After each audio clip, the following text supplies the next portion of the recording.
যেমন আল্লাহ সুবহানাহু ওয়া তাআলা নবী আলাইহিস সালাতু ওয়াস সালাম মেরাজের রাতে বাইতুল মুকাদ্দাসের ভিতরে সমস্ত নবীদেরকে আল্লাহ তাআলা বললেন, ও পয়গম্বরগণ, যান বাইতুল মাকদিসে যান, ওই জায়গায় যাবেন, সমাবেত হবেন আমার হাবিবুল্লাহ রাহমাতুল লিল আলামিন 2 রাকাত নামাজের জামাতের ইমামতি করবেন।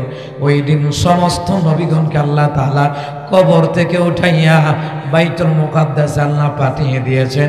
এই ক্ষমতাটা জোরে বলুন তো কার? আল্লাহ তাআলা পারেন, এটা আল্লাহর ইচ্ছা। তেমনি ভাবে কেউ যদি দান সাদাকা করে আল্লাহ তাআলা তার জীবনের গুনাহগুলি আল্লাহ মাফ করে দিবেন। দ্বিতীয়ত তার সম্পদে বৃদ্ধি করে দিবেন। তৃতীয়ত তার সম্পদ আল্লাহ পবিত্র বানায় দিবেন। চতুর্থ নাম্বার, আল্লাহ তাআলা তার হায়াতে তার রিজিকে আল্লাহ তাআলা বরকত বাড়ায়া দিবে। আল্লাহ রাব্বুল আলামিন কোরআনুল কারীমের মধ্যে বললেন, الذين ينفقون في السراء والضراء والكاظمين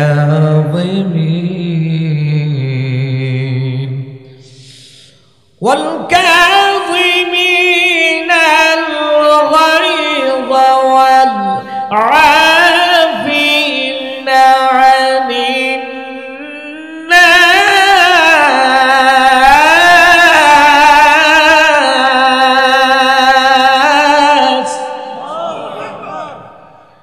والله يحب المحسنين। আল্লাহ তাআলা বলেন, এ দুনিয়ার মানুষেরা শুনো, যারা গরিব হওয়ার পরও যারা দান করে, গরিব হওয়ার পরও যারা দান করে, ধনী হওয়ার পরও যারা দান করে এবং রাগকে সংবরণ করে মানুষকে ক্ষমার নজরে দেখে, আল্লাহ তাআলা বললেন ওই রকম মুমিনদেরকে, ওই রকম মুহসিন বান্দা বান্দীদেরকে জোরে বলুন তো ভালোবাসেন কে? যারা দান করে আল্লাহ তাদেরকে ভালোবাসে। যারা মাদ্রাসায় দান করে, মসজিদে দান করে, কবরস্থানে দান করে, ঈদগায় দান করে, ইয়াতিমখানায় দান করে, চাউল দেয়, খাবার দেয়, ও মুসলমান ইমানদারেরা, এদেরকে আল্লাহ ভালোবাসেন। আর আল্লাহ যাদেরকে ভালোবাসেন আসমানি গজব জমিনি গজব থেকে বাঁচায়া দিবেন কে? আল্লাহ আপনা করে ভালোবাসে, আপনা করে ভালোবাসে। ও মুসলমান, আল্লাহ তাআলা বস্তা বাঁধিয়া জান্নাত দিবে না, বাছাই করে জান্নাত দিবে। যেমন বাছাই করে আল্লাহ এই মাহফিলে আপনাদেরকে বসাইছে। সুবহানাল্লাহ বলবেন না? আল্লাহ সবাইরে দিয়া মসজিদের দায়িত্ব দেয় না। আল্লাহ যাদেরকে পছন্দ করেন তাদেরকে দিয়া মাদ্রাসা মসজিদের দায়িত্ব পরিবেশন করেন। এটা আল্লাহর পছন্দ। যাত্রাবাড়ির শাইখুল হাদিস, আমি ওই সময় কোরআনের সায়েন্সের ছাত্র। ওই দিন তিনি 2015 সাল মাদ্রাসায় গিয়ে সবক দিলেন আর বললেন, আমাদের মাদ্রাসায় দাওয়াত করলেন আর বললেন, বাবারে দুনিয়াতে আল্লাহ কাদেরকে দিয়ে মসজিদ চালাইবে, মাদ্রাসা চালাইবে, হাফেজ বানাইবে, আলেম বানাইবে, মুফতি বানাইবে, মুহাদ্দিস বানাইবে, আল্লাহ তার বাপ মার নাম সহকারে আরশে আজিমের মধ্যে আল্লাহ লিখে রাখছে। তাইলে আপনার কতটা দান, আল্লাহ আপনার নামটা আরশে আজিমে লেখা রাখছে। সুবহানাল্লাহ বলবেন না? কে কে ওই দাম দিল কে? আরো জোরে বলেন কে? ও মুসলমান ইমানদাররা, তেমনি ভাবে আল্লামা সালেহ মুররি রাহমাতুল্লাহ আলাইহি তিনি বললেন, ও দুনিয়ার মানুষেরা, যারা তোমরা দিনের জন্য দান করো, এই মাদ্রাসাগুলি হলো দিন ইসলাম জিন্দা করার খুঁটি, এই মসজিদগুলি হলো দিন ইসলাম জিন্দা করার খুঁটি। সুবহানাল্লাহ বলবেন না? আল্লামা সালেহ মুররি রাহমাতুল্লাহ আলাইহি ইসলাহুল খুতবা ওই কিতাবের ভিতরে লিখে আল্লামা সালেহ মুররি রাহমাতুল্লাহ আলাইহি তিনি বললেন, শুনে নাও, শুনে নাও, আমি তোমাদেরকে একটা ঘটনা শোনাই। কি ঘটনা? কয় শুনো। একদিন আমি তাহাজ্জুদের নামাজ পড়ে বের হলাম, ফজর আজানের সময় এখনো হয় নাই। আমি ভাবলাম একটু মসজিদের দিকে যাই, আগে আগে যাই, বাকি নামাজ মসজিদে গিয়ে আদায় করব। আল্লামা সালেহ নূরী রাহমাতুল্লাহ আলাইহি তিনি রওনা হলেন। পথিমধ্যে একটা কবরস্থান পেলেন। কবরস্থান, ওই যেই কবরস্থানের পাশে অনেক দেখবেন, অনেক কবরস্থানের পাশে, মসজিদের পাশে অনেক মাদ্রাসা আছে যেখানে কোরআন এবং হাদিস তিলাওয়াত করা হয়। ওই বরকতে কবরবাসীর আযাব আল্লাহ তাআলা মাফ করে দেয়। সুবহানাল্লাহ বলবেন না? এবং কবরের মুর্দারা যারা আছে রে, তারা আপনাদের জন্য দোয়া করে। সুবহানাল্লাহ। আজকের এই মাহফিলে অনেক মুর্দাররা চতুর্দিকে দাঁড়ায় রয়েছে, অনেক মা বোনেরা আছে পর্দার আড়ালে। ও আম্মাজিরা, আপনার মা, আপনার বাবা, আপনার দাদা দাদি, নানা নানি, বংশধর চতুর্দিকটা দাঁড়ায় রয়েছে। কবর থেকে আল্লাহ পাঠাইয়া দিছে রুহানি হালতে যা। ওই রুহানি হালতে আসার পরে ফেরেশতারা বলে, তোমরা এখানে আসলা কেন? তোমরা না এই মুহূর্তে কবরে থাকার কথা? হয় না। কেমনে থাকবো? এই জায়গায় আমার মাওলার কোরআনের কথা হয়, এই জায়গায় আমার রাসূলুল্লাহর হাদিসের কথা হয়। নিশ্চয়ই পর্দার আড়ালে আমার মেয়েরা বোধহয় আসছে, নিশ্চয়ই পর্দার আড়ালে প্যান্ডেলে হয়তো আমার নাতিনটা বড় আসছে, নিশ্চয়ই প্যান্ডেলের মধ্যে আমার বাবা, আমার সন্তান, আমার ছেলেমেয়েরা হয়তো আসছে। ফেরেশতারা আসলে কি হয়েছে? ওই মুর্দারগণ জবাব দেয়, ওরা যদি আজকে এসে থাকে রে, আমাদের জন্য দোয়া না করে বাড়িতে যাবে না। সুবহানাল্লাহ। এই জন্য আইসা আমরা দাঁড়ায় রয়েছি। ও মুসলমান ইমামদারা, আল্লামা সালেহ নূরী তদ্রুপ কবরের কিনারায় যাই, দাঁড়ায়া কয়, ফজরের আজান আরো সময় বাকি আছে, এত আগে আগে যাবো না। সুতরাং কবর কিনারায় তিনি বসে বসে সূরা ইয়াসিন তিলাওয়াত করতে লাগলেন, সূরা তাকাসুর তিলাওয়াত করলেন, সূরা কাফিরুন তিলাওয়াত করলেন, সূরা ইখলাস তিলাওয়াত করলেন, সূরা ফালাক তিলাওয়াত করলেন, সূরা নাস তিলাওয়াত করলেন। তিলাওয়াত করতে করতে আল্লামা সালেহ নূরী রাহমাতুল্লাহ আলাইহি ঘুমিয়ে গেলেন। ঘুমাইছে পড়ছে। অনেক সময় দেখেন পড়তে পড়তে ঘুম আসে না। আমি যখন মাদ্রাসায় পড়াশোনা করতাম, রাত 1টা 2টা 3টা পর্যন্ত পড়তাম। তো যেই ঘরে লজিং থাকতাম, তো ওই লজিং বাড়ির এই বৃদ্ধা মা এসে ডাকতো, মুন্সি ঘুমাইতেছ? মানে পড়তে পড়তে এই টেবিলের উপরে এভাবে হাত দিয়ে ঘুমাই যেতাম। তো উনি তাহাজ্জুদের সময় উঠলে আমার আবার ডাক দিত। 110 বছর বয়স ওনার, তাহাজ্জুদের নামাজ কাজা করে নাই। সুবহানাল্লাহ বলবেন না? এই আলেমরা সবাই খাওয়াইতে পারে না, আলেমদেরকে খাওয়াইতে ইমানে একটা মন লাগে। সুবহানাল্লাহ কইতেন না?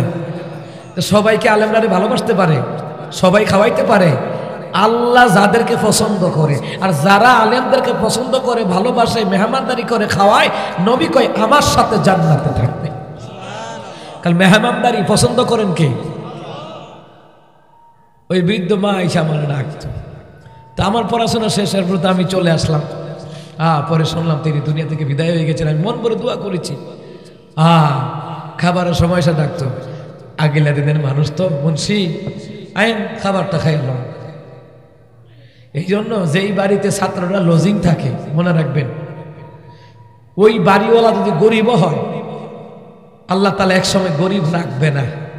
ওই যে তলাবুল ইলমরে খাওয়াইছে, নবীর ওয়ারিস খাওয়াইছে, ইমাম সাহেব, খতিব সাহেব, মুয়াজ্জিন সাহেবরে খাওয়াইছে, যে আল্লাহর নবী সাল্লাল্লাহু আলাইহি সাল্লাম কিতাবের মধ্যে আছে যে যার সাথে তার মহব্বত হবে তার সাথে তার হাসর হবে, এবং তাদেরকে যারা সম্মান করে খাওয়ায়, লজিং রাখে কিংবা মেহমানদারি করে খাওয়ায়, এদেরকে আল্লাহ গরিব রাখেন। আজ হোক কাল হোক, আল্লাহ তাদেরকে নিজ জিম্মায় ধনী বানাবে।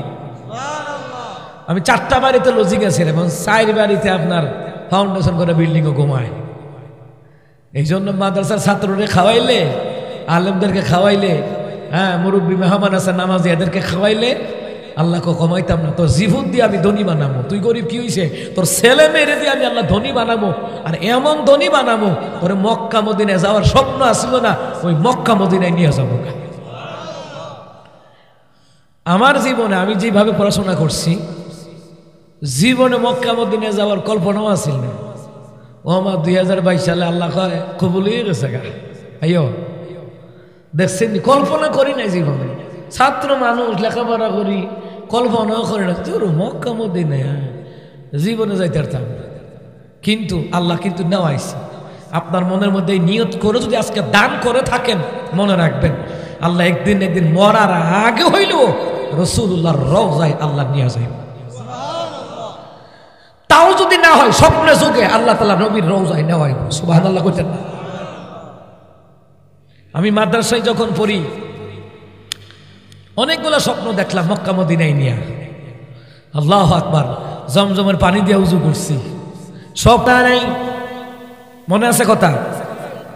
খবর কিনারায় সূরা ইয়াসিন তিলাওয়াত করলেন, সূরা তাকাসুর পড়লেন, সূরা ফালাক, সূরা নাস পড়লেন, ইখলাস পড়লেন, সূরা কাফিরুন পড়লেন।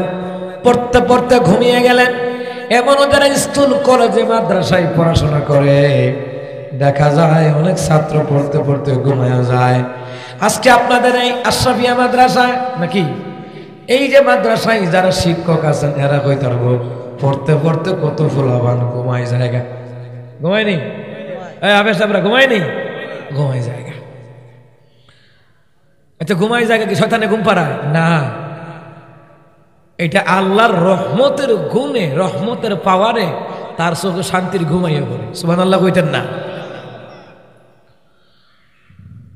আর দোকান ঘরে ডাইন হাতে বিড়ি খায়, বাম হাতে চা খায়, ঘুমাইয়া না, গান দেখতে আছে গান। ফেরেশতারা ফাঁসার মধ্যে ঘরের মধ্যে লাইটটা আর কয় বালা করে দেখ। ওই সময় ঘুমাইত না, ঘুমাই ওই সময়। অনেক সময় দেখেন অনেক মুসল্লির আছে জুমার দিন মসজিদে যায়, যাওয়ার পরে হুজুরে ওয়াজ করে বড় ঘুমাই জায়গা, আরামের ঘুম ঘুমায়। তাফসীরের কিতাবের মধ্যে লেখে সূরা জুমারের তাফসীর এসেছে, আল্লাহ ওয়ালারা যখন নেক কাজের মধ্যে বসে রহমতের ফেরেশতারা তার পিঠের মধ্যে হাত বুলায় দেয়, বান্দা চিন্তা করিস না, আল্লাহ তোর সব গুনাহ মাফ করে দিয়েছে। আদর কইরা কয়। আচ্ছা, বাচ্চা কানলে কি করেন? কি করেন? কি করেন? আদর করেন না? আদর করেন। ভাইরা আমার, বাবারা আমার, আল্লামা সালেহ মুরি রাহমাতুল্লাহ আলাইহি ঘুমিয়ে গেলেন। ঘুমের ঘরে স্বপ্নে দেখলেন আল্লামা সালেহ মুরি বলেন কবরের মুর্দাররা সবাই জিন্দা হয়ে গেছে। জোরে কর। এই আল্লাহর ওলিরা কবরের হালত বুঝতে পারতো, নবীগণ কবরের হালত বুঝতে পারতেন। তিনি তো স্বপ্নে যুগে দেখতেছেন। মনে রাখবেন স্বপ্নের তাবির ইবনে সিরিনের মধ্যে এসেছে, যখন কোনো মানুষ যদি ভালো স্বপ্ন দেখে বুঝবা এই স্বপ্ন আল্লাহ দেখায় না, এই স্বপ্ন শয়তান দেখায় নাই, এই স্বপ্ন আল্লাহ তোমারে স্বয়ং দেখিয়েছে। ভালো স্বপ্ন কে দেখায়? স্বপ্নে দেখতেছেন মসজিদে যাইতেছেন, স্বপ্নে দেখতেছেন নামাজ পড়তেছেন, স্বপ্নে দেখতেছেন দুধ খাইতেছেন। আল্লাহর নবী বলেন এটা আল্লাহর পক্ষ থেকে ভালো স্বপ্ন। সুবহানাল্লাহ কইতেন। তা আমি তো ছাত্র জীবন, আমি প্রায় মসজিদে দেখতাম, তো মানুষও তো আজান দেয়, তা আমি মনে মনে কল্পনা করতাম আমি যদি আজান দিতে পারতাম। হাইয়া আলাস সালাহ,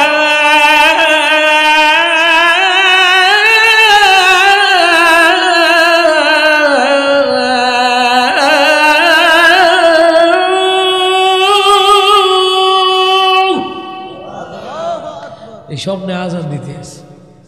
আম্মার কাছে কইছি, পরে আম্মা বলতেছে আল্লাহ তোমাকে হয়তো মসজিদের খাদেম খেদমতের জন্য আল্লাহ কবুল করবে। এই ভালো স্বপ্নগুলি কোত্থেকে আসে? আল্লাহর পক্ষ থেকে আসে।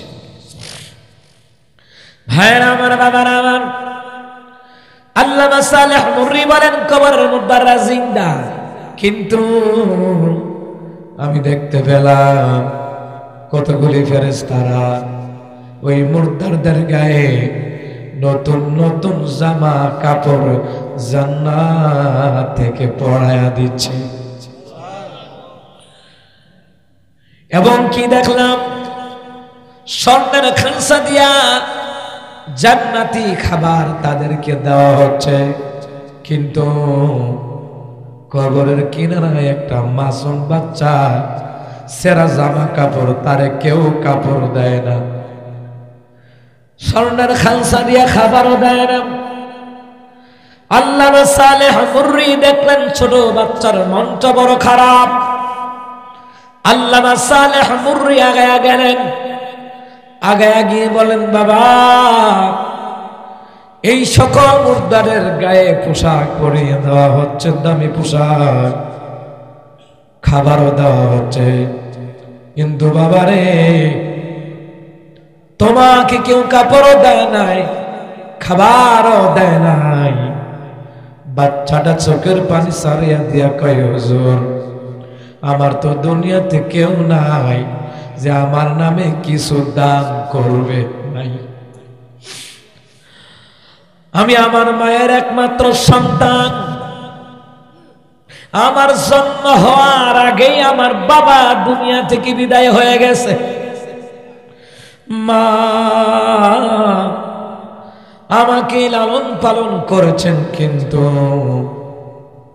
আমার মা যখন আমার 2 বছর আমার ইন্তেকাল হয়ে গেল, মা ইদ্যুৎ পালন শেষে আরেক জায়গায় বিয়ে বসলো, আমারে ভুলে গেছে, নামাজ পড়ে আমার জন্য দোয়াও করে না, আমার জন্য দান সদকাও করে না, এই জন্য ফেরেশতারা আমার খাবারও দেয় না, আমারে পোশাকও দেয় না।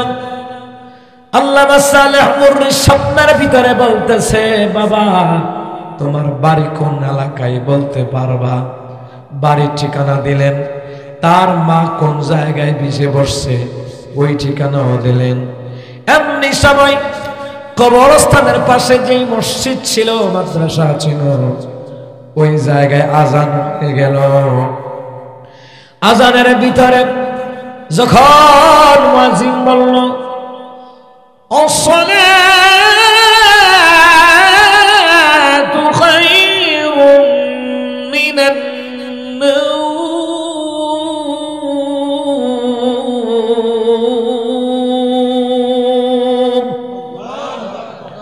ওনার ঘুম ভেঙে গেছে গা।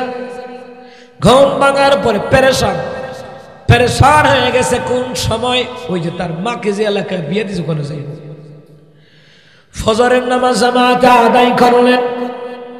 জামাতের সাথে নামাজ আদায় করিয়া আল্লামা সালেহ মুররি রাহমাতুল্লাহ আলাইহি আজকে আর হাঁটতে যায় না। আমরা অনেকে ফজরের নামাজের পরে হাঁটি বলেন, হাঁটি না,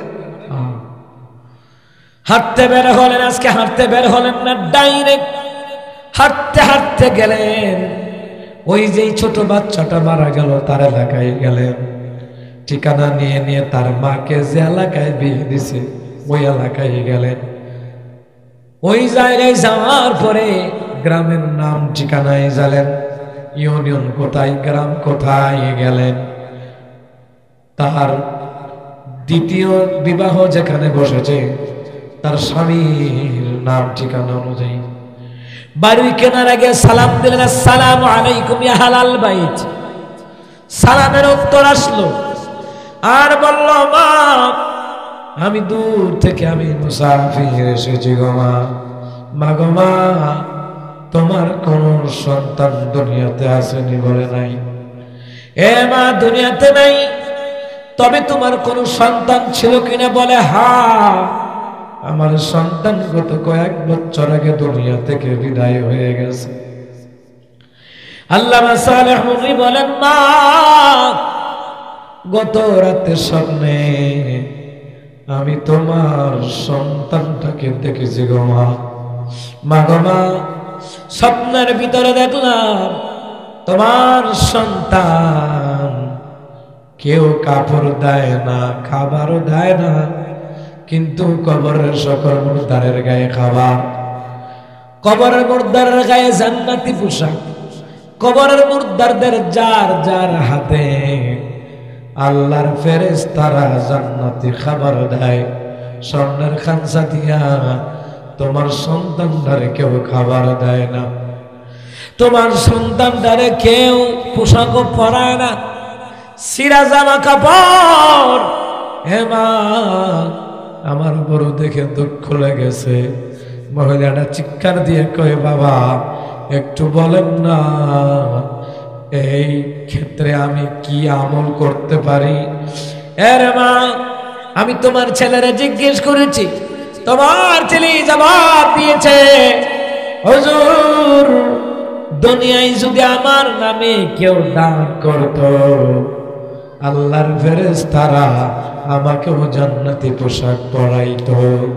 দুনিয়াতে কেউ যদি আমার জন্য নামাজ পড়ে দোয়া করত, আল্লাহ তাআলার ফেরেশতারা আমার গায়ে জান্নাতি পোশাক পরাইতো, জান্নাতের খাবার দিত।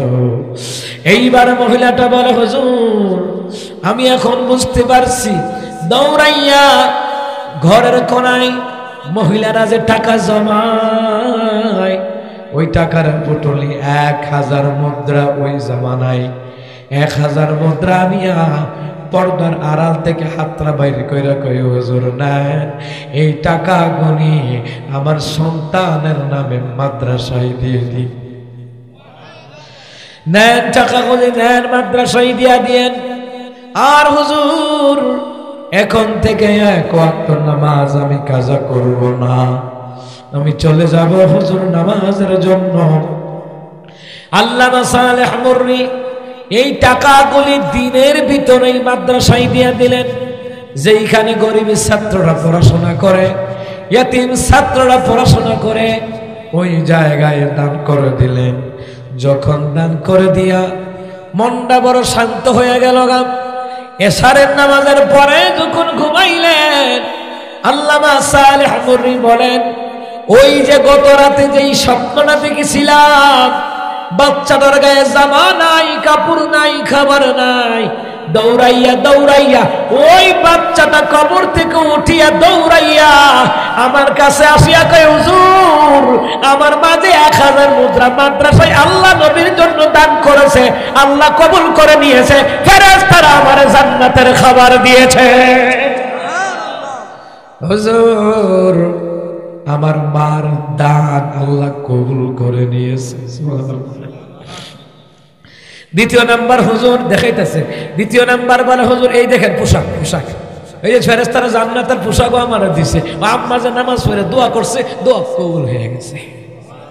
এই জন্য আব্বা আছে, যে এলাকায় হাফেজ আছে, যে এলাকায় তলাবুল ইলম আছে, ওই এলাকায় দিয়ে যখন উলামায়ে কেরাম হেঁটে যায়, আল্লাহ তাআলার রাসূল সাল্লাল্লাহু আলাইহি সাল্লাম বললেন, ওই এলাকার মধ্যে আল্লাহর রহমত দেয় তো দেয়, কবরের আযাব 40 দিন পর্যন্ত বন্ধ রেখে দেয়। এই জন্য আলেম ওলামার সাথে মহাব্বত রাখবেন। 1 নাম্বার আলেমের বাপ হন। 1 নাম্বার কি ওয়াজগুলি বুঝেন বুঝেন। 1 নাম্বার আলেমের বাপ হন। 2 নাম্বার আলেমের শ্বশুর হন। 3 নাম্বার আলেমদের সাথে মহাব্বত রাখেন। সুবহানাল্লাহ কইতেন না? 4 নাম্বার আলেমদের সাথে মুসাফা করবেন, কোলাকুলি করবেন, দোয়া নিবেন, আলেমদের সহবতে থাকবেন, আলেমদের সাথে আত্মীয়তা করবেন। নবী বললেন 5 নাম্বার হইও না, যারা আলেম থেকে বিচ্ছিন্ন হয় আল্লাহর গজব তাদের জন্য অবধারিত হয়ে যায়। আলেম থেকে বিচ্ছিন্ন হইলে দেশে গজব আসবে। কেন আসবে জানেন? নবী আলাইহিস সালাম বলেছেন, যেদিন আলেম থাকবে না আল্লাহ দুনিয়াটা রাখবে না। যেই দিন আলেম থাকবে না আল্লাহ দুনিয়াটা রাখবে না। এই জন্য আজকে যাদের সন্তানগুলি এই মাদ্রাসায় পড়ে, তাদের পিতা মাতা, তাদের আত্মীয় স্বজন, তাদের বংশের লোকেরা গর্ব করে বলতে পারে, আমার ভাতিজা মাদ্রাসায় পড়ে, আমার ছেলে মাদ্রাসায় পড়ে, আমার সন্তান মাদ্রাসায় পড়ে, আমার নাতি মাদ্রাসায় পড়ে। এটা গর্ব। কারণ কিয়ামতের ময়দানে এই হাফেজ আলেম কমপক্ষে 60,000 লোককে নিয়ে আল্লাহর তৈরি জান্নাতে ঢুকতে পারবে। একজন হাফেজ নিবে 10 জন। একজন হাফেজ কোন 10 জন নিবে? যে 10 জনের উপরে জাহান্নাম ওয়াজিব হয়ে গেছে, ওই 10 জন নিবে। কিন্তু একজন আলেম তাফসীরে কিতাবে লেখে, তাফসীরে হাসানুল বায়ান, অগণিত লোককে নিবে। কমপক্ষে একটা ধারণা দিয়ে তার বংশের লোক যদি হয় 60,000, আল্লাহ দিবে। এর চেয়ে বেশি চাইলে আল্লাহ তাআলা দিয়ে দিবে। আমাদের ব্রাহ্মণবাড়িয়ার নাম শুনছেন? আমাদের ব্রাহ্মণবাড়ির বড় হুজুর আল্লামা সিরাজি সাহেব বড় হুজুর রহমাতুল্লাহ আলাইহি, ওনার কিতাবের মধ্যে লেখেন যে অসংখ্য লোককে নিয়ে উলামায়ে কেরাম জান্নাতে ঢুকতে পারবে। মনে মনেও যদি কোনো আলেমকে ভালোবাসেন, দেখেন নাই কিন্তু ভালোবাসেন কোরআনের জন্য, ওই মনে মনে যদি ভালোবাসে থাকেন, এটার কারণে আল্লাহ তাআলা পরকালে আপনাকে নবীর সাথে, ওই আলেমের সাথে আল্লাহ জান্নাতে দেখা করাইয়া দিবে।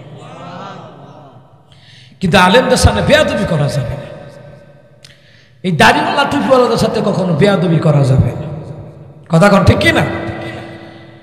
এই আলেমরা সন্তানকে যখন সর্বপ্রথম আপনি মক্তবে মাদ্রাসায় পাঠান, আল্লাহ তাআলা ফেরেশতারা কয় সাথে সাথে কবরের আযাব তার বাপ মার দাদা দাদির বন্ধ করে দাও। তাহলে মাদ্রাসায় লাভ আসেনি?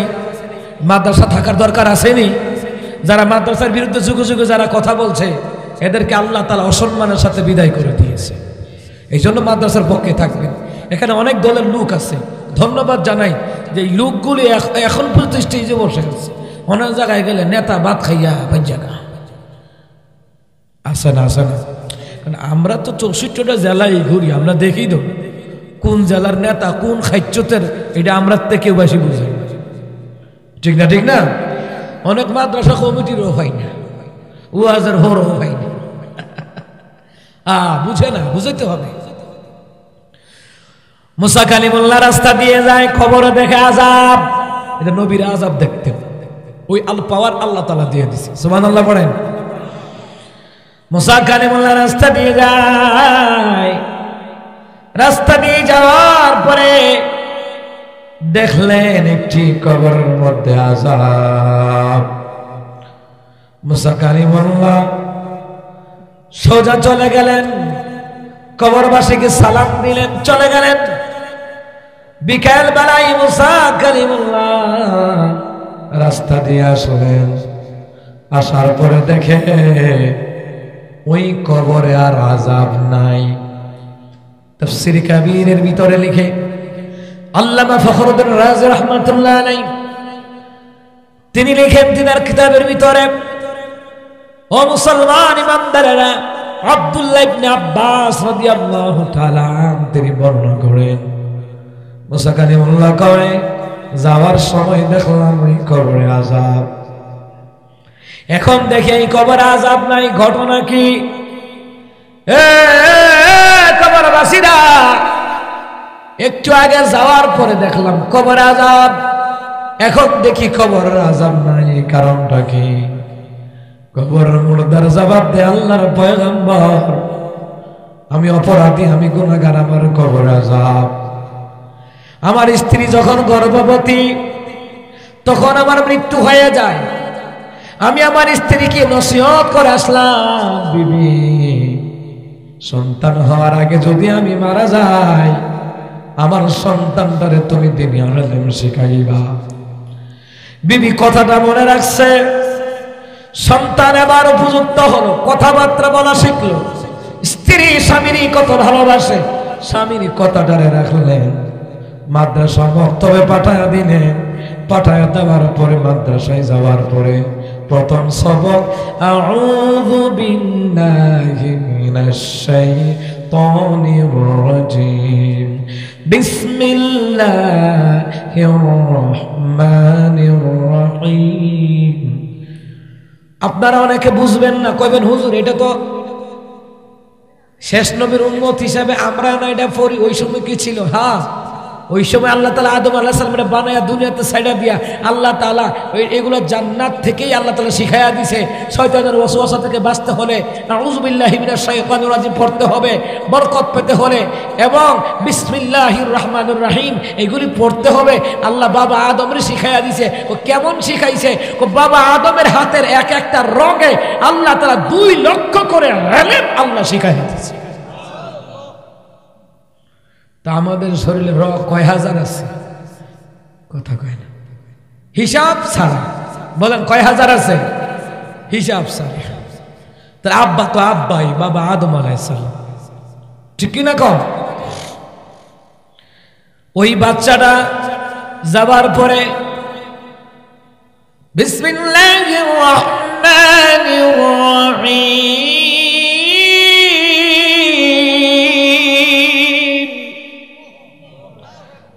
আল্লাহ তাআলা বললেন, ও ফেরেশতারা, এই ফেরেশতারা কবর আযাব বন্ধ করে দাও, কবর আযাবটা বন্ধ করে দাও। ফেরেশতারা কয়, আল্লাহ, এই ব্যক্তির কবর আযাব দেওয়ার জন্য আমার নিযুক্ত করলাম। আয় আল্লাহ তাআলা, ও মাবুদ, ইয়া পরওয়ারদিগার, এই কবর আযাব কেন বন্ধ করব? আল্লাহ কয়, তার সন্তান আমার নাম নিছে, আল্লাহ নাম নিছে, বিসমিল্লাহির রহমানির রহিম নাম নিছে রে ফেরেশতা, তার সন্তান আমার নাম নিব আর আমি তার কবর আযাব দিব, আমার রহমান নামের ইজ্জত থাকবে না, রহিম নামের ইজ্জত থাকবে না। এ ফেরেশতারা, শুধু আযাব বন্ধ করবি না রে ফেরেশতারা, তাড়াতাড়ি করে জান্নাত থেকে জান্নাতের বিছানা এই বান্দার কবরে বিছায়া দাও। তার সন্তান কালিম হবে, তার সন্তান আমি আল্লাহর নাম নিবে, তার সন্তান আমি আল্লাহর নাম নিবে। শুধু তার বাবার কবর আযাব নয়, তার দাদা দাদি বংশের আযাব মাফ করে দাও। লাভ আসেনি? জোরে কোন লাভ আসেনি?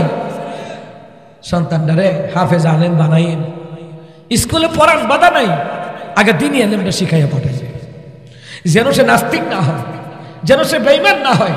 আর যদি আলেম হয়, শোনাই সোহাগা, আবু বকরের লোকে জান্নাত, ওমরের সাথে জান্নাত, সিদ্দিক আকবরের সাথে জান্নাত, নবীদের সাথে জান্নাত, আমাল সালেহ নেককার ব্যক্তিবর্গের লোকে আল্লাহ আপনার জান্নাত দিয়ে দিবেন। আমার আব্বাজিরা এই জন্যই তো আল্লাহ কয়, আমার তিলাওয়াতিত আয়াত, বিসমিল্লাহির রহমানির রহিম, ইন্নাল্লাযীনা আমানু ওয়া আমিলুস সালিহাত কানাত লাহুম জান্নাতুল ফিরদাউসি নুজুলা খালিদিনা ফিহা লা ইয়াবগুনা আনহা ওয়ালা। আল্লাহ তাআলা বলেন, হে ঈমানদারগণ, হে নিশ্চয়ই যারা ঈমান এনেছে, ঈমান অনুযায়ী যারা নেক আমল করেছে, আমি আল্লাহ তাদের অতিথের জন্য জান্নাতুল ফিরদাউস আমি আল্লাহ নিজ হাতে বানাইলাম। জান্নাতুল ফিরদাউস বানাইছেন কে? কে বানাইছেন? নিজ হাতে বানাইছেন। অন্যান্য জান্নাত আল্লাহ ফেরেশতারা দিয়ে বানাইছে, আর জান্নাতুল ফিরদাউস আল্লাহ নিজ হাতে বানাইছে। নিজ হাতে বানাইয়া কাদেরকে দিবে? দুনিয়ায় যারা ইসলামের জন্য শহীদ হয়েছে তাদেরকে দিবে, দুনিয়ায় যারা পয়গম্বর তাদেরকে দিবে, দুনিয়ায় যাদের টাকায় মাদ্রাসা মসজিদ পরিচালিত হয়েছে আল্লাহ তাদেরকে নিজ হাতে বানানো জান্নাতুল ফিরদাউসটা আল্লাহ গিফট দিবে, উপহার দিবে। চিৎকার দিয়ে করে আল্লাহু আকবার। তা আল্লাহর কাছ থেকে যদি নিজ হাতে পান, খুশি না? আচ্ছা, প্রধানমন্ত্রী যদি কেউ উপহার দেয়, কি খুশি, রাত দিন ঘুমায় না, প্রধানমন্ত্রীতে পুরস্কার পাইছি। এইদিকে মিডিয়ারা তো পাগল হয়ে গেছে, মিডিয়ার লোকগুলো পর্যন্ত প্রচার করতেছে অমন ব্যক্তি পুরস্কার পাইছে, আর আল্লাহ তাআলা আপনাকে পুরস্কার দিবে, তাও নিজ কুদরতি হাত মুবারকে দিবে। আরো জোরে এখন সুবহানাল্লাহ। আমার বন্ধুরা, আমার বাবারা, আল্লাহ তাআলা নিজ হাতে দিবেন, নিজ হাতে দিবেন। কোনটা দিবেন? জান্নাতুল ফিরদাউস। কই কেন ফেরদাউস দিবেন? আচ্ছা, ফেরদাউস দিবেন কেন দিবেন? ওটা দামি জান্নাত, ওই জান্নাতটা কেন দিবেন? আব্বা যেহানো ছেলেরা যাইব সেখানো, কথা কন না। আল্লাহ তাআলা সর্বপ্রথম বাবা আদম আলাইহিস সালামরে বানাইছেন, বানাইছেন নি? সূরা নিসার মধ্যে ওই তাফসীর আছে, ওটা আলাদা বিষয়, বোঝাবার জন্য বলছি। জান্নাতুল ফিরদাউসের ভিতরে আল্লাহ তাআলা বাবা আদমরে রাখলেন। ওই জান্নাতের ভিতরে বাবা আদমের পাজর থেকে মা হাওয়া আলাইহিস সালামরে আল্লাহ বানালেন। ও মুসলমান ইমানদারেরা, আল্লাহ রাব্বুল আলামিন বানালেন। বানানোর পরে ও মুসলমান ইমানদারেরা, আল্লাহ তাআলা বানাইয়া বাবা আদমরে রাখলেন। বাবা আদমের দেখো রূহ দিলেন। রূহ দেওয়ার পরে বাবা আদম সফিউল্লাহ চোখ খুলিয়া দেখে আল্লাহ তাআলার আরশে আজিমের মধ্যে লেখা আছে, লা বাবা আদম নবী আমার নবী যেই জান্নাতে থাকবে আল্লাহ ওদেরকে ওই জান্নাতে জায়গা করে দিবে।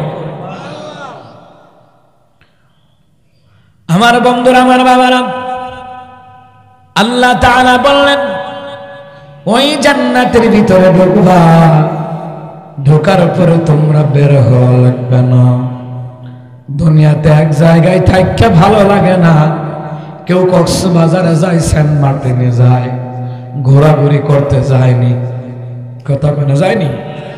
আনন্দ ভ্রমণ আগামী শুক্রবার সকাল 9টায় আমাদের এই গাড়ি সিঙ্গার লক্ষ্মীপুর থেকে শাহজালালের মাজার জিয়ারতের উদ্দেশ্যে রওনা দেবে। হ্যাঁ ভাই আসুন, প্রতি টিকিট 3000 টাকা।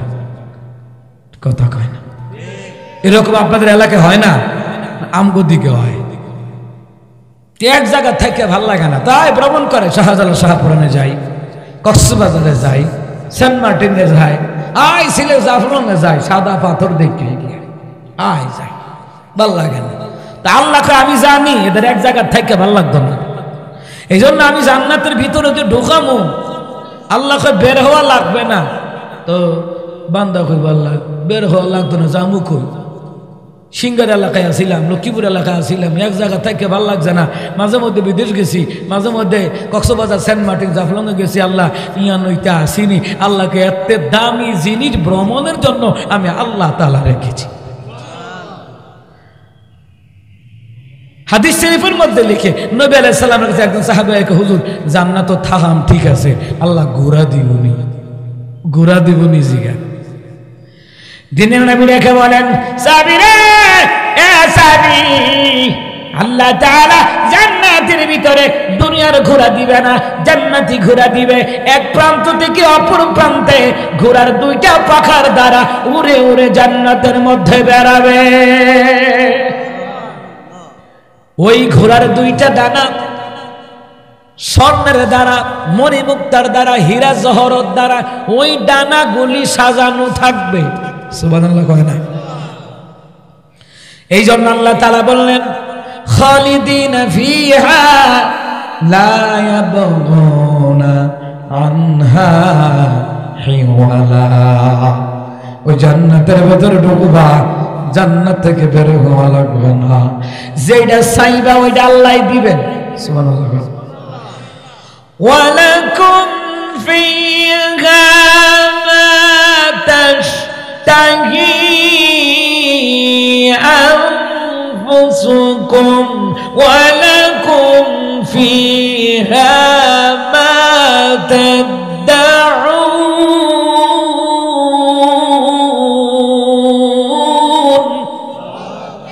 আল্লাহ তাআলা বললেন, কি বললেন? আল্লাহ তাআলা বললেন, জান্নাতের ভিতরে যাহা চাইবা আমি আল্লাহ তাআলা তাহা তোমাদেরকে দিয়ে দেব। মনে মনে যেইটা দাবি করবা ওইটাও আল্লাহ তাআলা আপনাকে জান্নাতের ভিতরে আমার মাওলাই দিয়ে দিবে। সুবহানাল্লাহ। ওয়াদাকার, ওয়াদাকার বলেন, ওয়াদাকার। এই জায়গাটা যে বসছেন নবী কয়টা জান্নাতের